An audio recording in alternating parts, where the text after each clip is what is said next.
province, vous avez eu des échanges directs et francs, et tout connaître ce qui a été au débat et les priorités au cœur de l'échange. D'abord, vous savez que, comme vous venez de le dire, le Sénat constitue l'émanation des assemblées provinciales et qu'il était question aujourd'hui de pouvoir avoir des échanges. Et ce n'est pas les premiers, c'est pour la séquence que nous avons conduit. Et nos échanges ont tourné autour des trois points majeurs.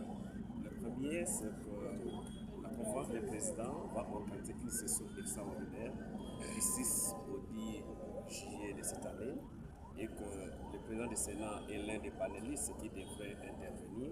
Nous sommes venus lui remettre l'invitation officiellement.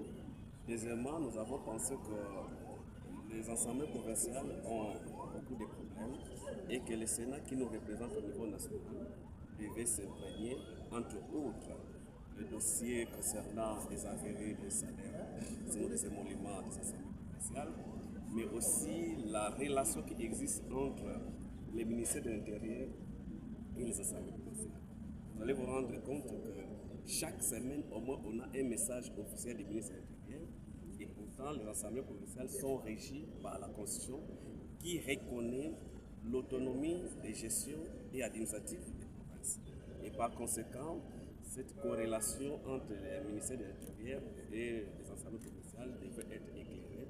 C'est ce que nous avons échangé avec les présidents du Sénat.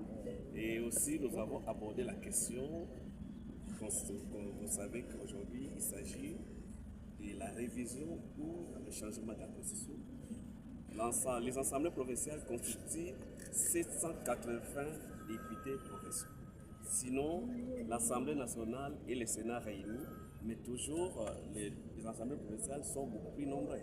Donc c'est une donne qu'on ne pouvait pas négliger et que nous devons être pris en compte. C'est dans ce cadre-là que nous avons échangé quelle sera la contribution des assemblées provinciales, quelle sensibilisation nous pouvons porter et quel accompagnement que nous pouvons porter pour la stabilité de notre pays.